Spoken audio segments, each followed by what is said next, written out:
నమః. శ్రీమాత్రే నమః. కొన్ని రకాలైన జీవజంతువులు మన ఇంట్లోనికి వచ్చినట్లయితే దానివల్ల మనకి తెలుస్తుంది మనకి భాగ్యోదయం జరగబోతుంది అని, అవి మనకి అదృష్టం కలగబోతుంది అని, మన చెడ్డ సమయం సమాప్తం అయిపోతుంది అని. ఈ జీవజంతువులు చాలా శుభప్రదమైనవి. అవి ఏ ఇంట్లోనికి వస్తే ఆ ఇంట్లో దినచర్య మారిపోతుంది, ఆ ఇంట్లో భాగ్యోదయం కలగడాన్ని ఎవ్వరూ కూడా ఆపలేరు. వీటిలో ఎక్కువ శాతము కూడా దేవీ దేవతలకు వాహనాలుగానే ఉన్నాయి. ప్రతి వ్యక్తి కూడా ఈ జీవజంతువుల కోసం తెలుసుకోవడము చాలా అవసరము. మీ ఇంట్లో కూడా ఈ జీవజంతువులు వచ్చినట్లయితే మీరు అర్థం చేసుకోవాలి, మీకు చాలా తొందరలోనే భాగ్యం కలుగుతుంది అని, మీకు చెడ్డ సమయం మొత్తము తొలగిపోతుంది అని, మంచి సమయం రాబోతుంది అని. ఈ 10 రకాలైన జంతువులు అందరి ఇంట్లోకి కూడా ప్రవేశించవు. అందువల్లనే మీ ఇంటిని ఎప్పుడూ కూడా శుభ్రంగా ఉంచుకోవాలి. మీ ఇంటి సింహద్వారం వద్ద ఎప్పుడూ కూడా చెప్పులను ఉంచకూడదు. సమయానికి ఇంటి సింహద్వారం తలుపులను తీయాలి. వాస్తు శాస్త్రము ఇంకా శివమహాపురాణము, గరుడ పురాణము అనుసారము చెప్పబడింది, ఈ జీవజంతువులు ఏదో ఒక దేవీ దేవతల వాహనాలుగానే ఉన్నాయి. ఎవరి ఇంట్లోనికి ప్రవేశించినా కూడా శుభ సంకేతాలను తీసుకుని వస్తాయి. ఈ జీవజంతువులను ఎప్పుడూ కూడా చంపవద్దు. మన తలరాతలను మార్చే జీవజంతువులు ఇవి. మనం ఈ వీడియోలో తెలుసుకుందాము ఏ జీవజంతువులు ఇంట్లోకి వచ్చినట్లయితే శుభప్రదమైన ఫలితాలు వస్తాయి అని. చించు మీ ఇంట్లోనికి ప్రవేశించింది అంటే మీకు భాగ్యోదయం కలగబోతుంది అని అర్థము. మీకు మంచి సమయం రావడాన్ని ఎవ్వరూ కూడా ఆపలేరు. చించు ఎవరి ఇంట్లో అయితే ప్రవేశిస్తుందో వారికి చాలా చాలా శుభ సంకేతాలను, మంచి సమయాన్ని తీసుకుని వస్తుంది. ఏ వ్యక్తి చుట్టూ అయితే చించు తిరుగుతూ ఉంటుందో ఆ వ్యక్తి జీవితంలో చాలా ఉన్నత స్థాయికి వెళతారు. వాస్తు శాస్త్రంలో చెప్పబడింది, ఏ ఇంట్లో అయితే చించు ప్రవేశిస్తుందో ఆ ఇంట్లో దినచర్యే మారిపోతుంది. ఆ ఇంట్లోనికి లక్ష్మీదేవి ప్రవేశిస్తుంది.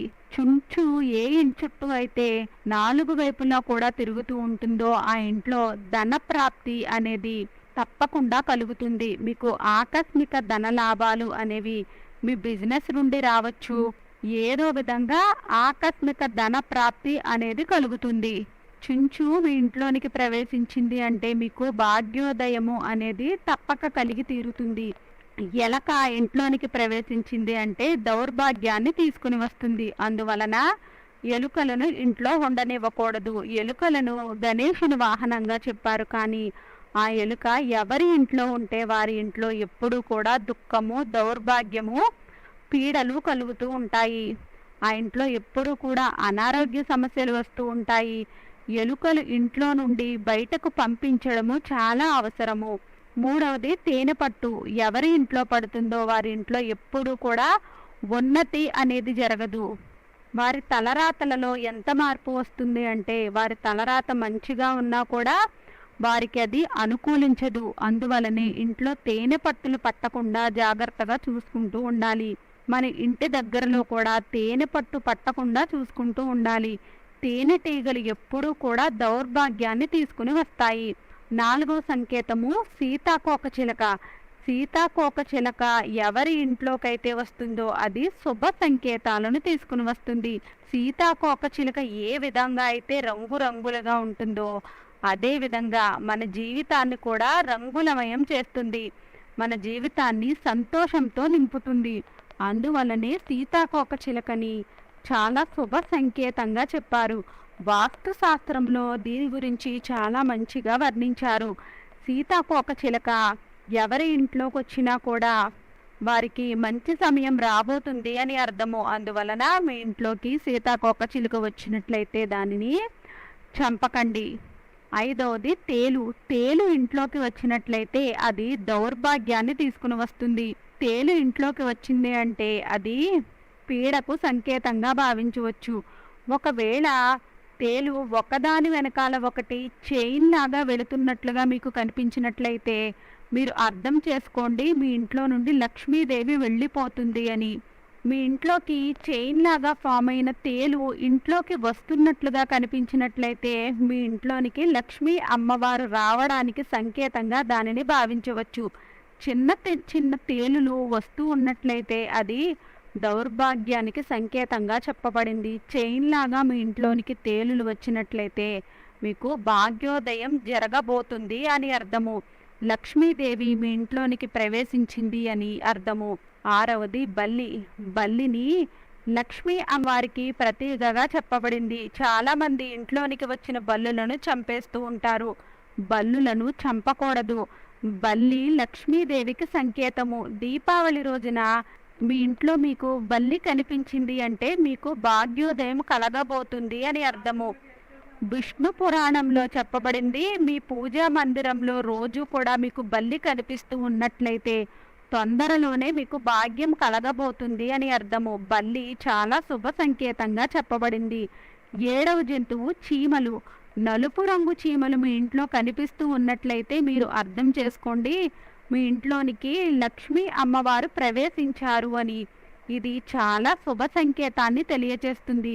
వాస్తు శాస్త్రం ప్రకారము చీమలు తూర్పు వైపు నుండి మీ ఇంట్లోకి వస్తున్నట్లయితే చాలా తొందరలోనే మీకు భాగ్యోదయం కలగబోతుంది అని అర్థము. చాలా తొందరలోనే మీ దుఃఖ సమయం అంతా కూడా తొలగిపోబోతుంది అని అర్థము. మీ ఇంట్లోని చీమలు పశ్చిమ దిశ వైపు నుండి వస్తూ ఉన్నట్లుగా కనిపించినట్లయితే మీరు యాత్రలకు వెళ్ళబోతున్నారు అని అర్థము. చీమలు ఉత్తర దిశగా వెళుతున్నట్లు మీకు కనిపించినట్లయితే మీ ఇంట్లో వివాహానికి సంబంధించిన సమస్యలు అన్నీ కూడా తొలగిపోబోతున్నాయి అని అర్థము.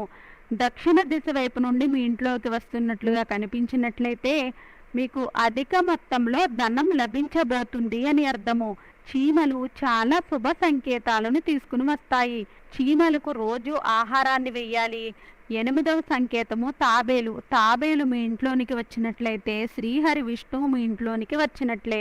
తాబేలు ఇంట్లోకి రావడము చాలా శుభ సంకేతంగా చెప్పబడింది. తాబేలు ఏ ఇంట్లోకి వస్తుందో ఆ ఇంట్లో భాగ్యోదయము తప్పక కలుగుతుంది. శ్రీహరి విష్ణువు యొక్క కృపతో లక్ష్మీ అమ్మవారు ఆ ఇంట్లోనికి ప్రవేశిస్తుంది. తాబేలు ఏ ఇంట్లోనికి ప్రవేశిస్తుందో ఆ ఇంట్లోనికి లక్ష్మీదేవి పిలవకుండానే వస్తుంది. తాబేలు ఇంట్లోనికి రావడము చాలా శుభ సంకేతము. ఈ జంతువులు మీ ఇంట్లోనికి ప్రవేశించినట్లయితే మీ ఇంటిని చాలా శుభ్రంగా చాలా నీట్గా క్లీన్గా ఉంచుకోండి. సాలెగూడులు ఏవైతే ఉన్నాయో అవి మన తలరాతనే పాడు చేస్తాయి, మన అదృష్టాన్ని పాడు చేస్తాయి. ఆ సాలిగూళ్ళను చూస్తే లక్ష్మీ అమ్మవారు వెనక్కి తిరిగి వెళ్ళిపోతుంది. ఈ దేవ జంతువులు మీ ఇంట్లోనికి ప్రవేశించినట్లయితే చాలా శుభ సంకేతాలను తీసుకుని వస్తాయి. మీ ఇంట్లోనికి కూడా ఈ జీవ జంతువులు ప్రవేశించినట్లయితే మీరు అర్థం చేసుకోండి, మీరు అతి తొందరలోనే భాగ్యవంతులు కాబోతున్నారు అని, మీకు భాగ్యం కలగబోతోంది అని, మీ చెడ్డ సమయం వెళ్ళిపోబోతుంది అని. ఈ సంకేతాలు మీకు కనిపించినప్పుడు ఇంట్లో సాలెగూళ్ళు లేకుండా మాత్రము జాగ్రత్తను తీసుకోండి. వీడియో నచ్చినట్లయితే లైక్ చేయండి.